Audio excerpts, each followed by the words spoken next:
Great morning, great afternoon, great evening. Welcome to our Achieve Mentality Coaching episode 11. Okay? So hope you are enjoying and learning sa ating mga videos. Again, this is your Achievement Mindset, Coach Jep. I'm a certified life coach focusing on helping people unleash and unlock their achieve mentality in their life, work, and business. Okay? And again, like what I mentioned, you are now watching our 11th video or 11th episode, and it is our goal to provide you some information, inspiration, insights, and instruction on how you can achieve or have that kind of achievement mindset, which we call achieve mentality. Okay? We also believe that life, work, and business is a continuous journey from struggling to surviving to succeeding.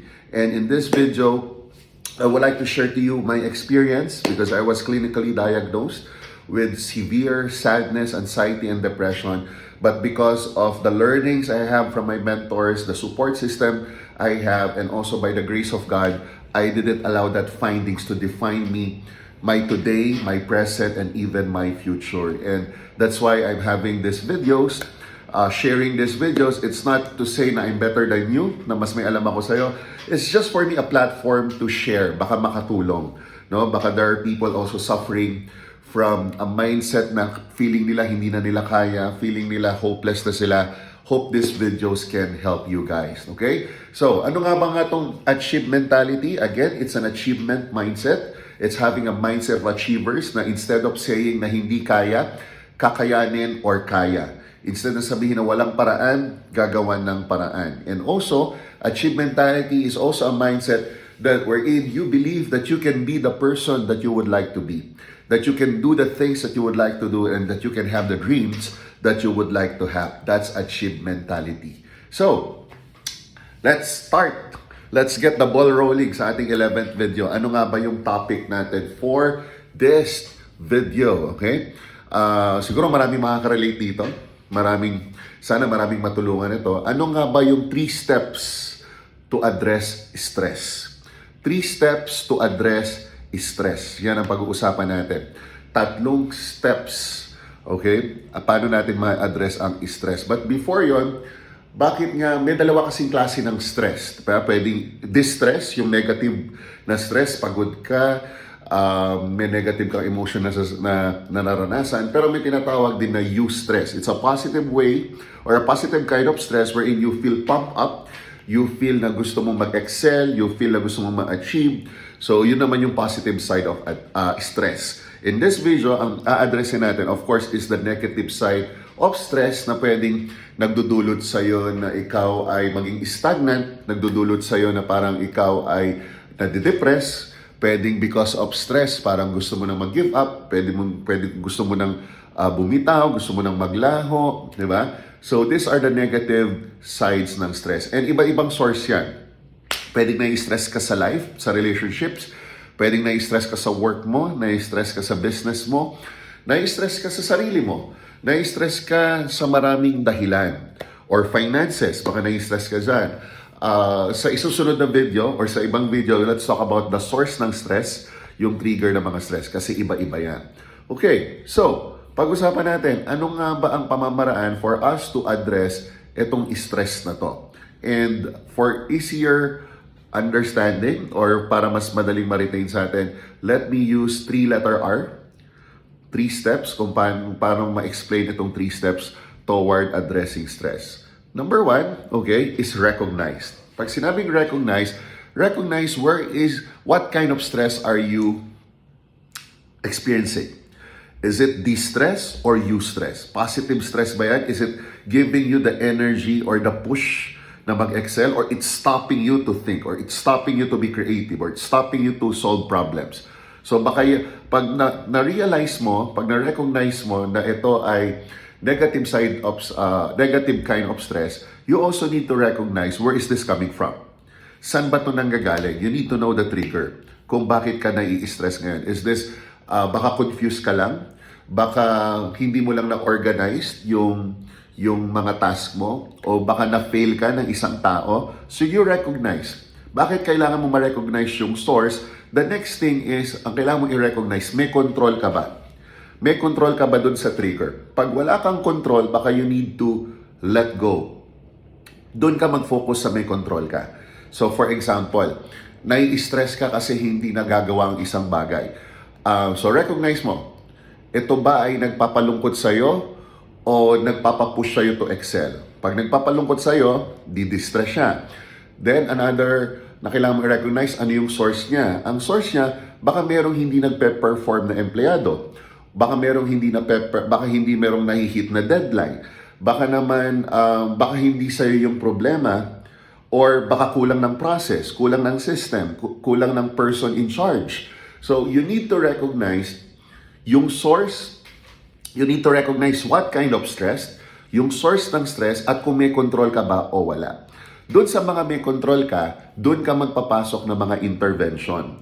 Come up with a system, baka kailangan mo mag-leverage ng technology, baka kailangan mo kumuha ng professional help, baka kailangan mo kumuha ng mentor, baka kailangan mo mag-vent out.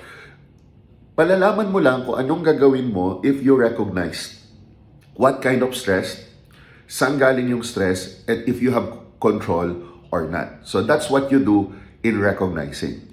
Pag na-recognize mo na, and nakapagawa ka na ng mga intervention, one of the intervention that you can do is to reframe. That's the second step.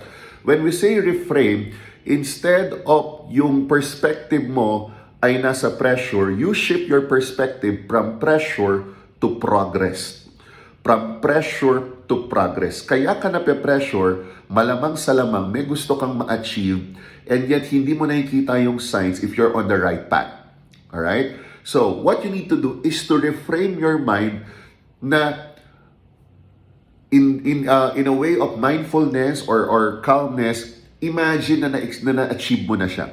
Imagine na na-hit mo na siya. Okay? And also, in reframing, makakatulong dito na meron ka ring accountability partner na pagsasabihan ng stress mo, na napagsasabihan ng kung anong gusto mong mangyari. In reframing, kailangan meron ka rin siyang accountability partner na kung saan nakakas mo yung vision mo sa kanya, nako-communicate mo yung vision sa kanya, so that there's somebody who can tap you at the back, there's somebody who can follow you up, there's somebody who can remind you if you're being too hard on yourself or you're being too much sa effort na binibigay mo. Okay? So reframe from pressure to progress. Kailangan i-monitor mo na nasaan ka na. You need to appreciate yung development. You need to appreciate na malayo ka na. Oo, malayo pa, pero malayo ka na din. You need to celebrate small success. You need to acknowledge na nag-i-improve at nangyayari. Tatandaan nyo to. Di ba, sa buhay ng tao, the more kang tumatanda, nung bata tayo, parang konti lang yung problema natin. Pero as you traverse yung path ng adulthood, mas lalo ka nagkakaproblema. Baka ganun yung stress mo kasi you are facing an expansion. Baka ganun yung stress mo kasi you are facing a growth and development phase of your life, work, and business. So you need to refrain from pressure to progress. Appreciate what's going on na nag-i-improve. Okay? Kasi pag sa pressure ka nakatingin ka lang sa problem, nakatingin ka lang sa limitation mo, nakatingin ka lang sa kulang. Okay? But hindi naman pwedeng i-let go mo yon. You also need to balance it out. Kailangan tingnan mo rin na marami ka na rin napuntahan, na marami ka na rin nagawa, na marami ka na rin na-develop. And last but not the least, you recharge.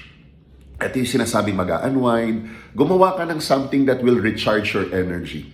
It can be listening to music. It can be listening to achieve mentality coaching. Self-serving, you know. It can be reading the Bible. It can be reading a self-help book. It can be appreciating the nature. So do something that can recharge your energy. Ano kaya yun? Okay? Ikaw kasi ang makakaalam nun. So those are the 3 steps. You recognize, you reframe is shifting your perspective, and also you recharge. It can be spending yung recharge. It can be spending time with your loved ones. It can be eating your favorite food, okay? But don't indulge too much kasi kailangan may balance din yung pagre-recharge mo, okay? Baka naman nasobrahan ka sa bakasyon, nasobrahan ka sa kain. Lahat ng sobra may consequence, okay? So those are the 3 ways, 3 steps to address your stress. If you want to know more, Meron tayong mga workshop, meron tayong mga one-on-one coaching that you can avail. You can message us if you want to avail that. Again, hope itong mga video na to is really helping you to experience a joyful life, excellent work, and fruitful business by unleashing your achieve mentality. This has been your Achievement Mindset Coach, Jep. Okay? And hope to see you on our next video. See you. God bless you all, and God bless you more.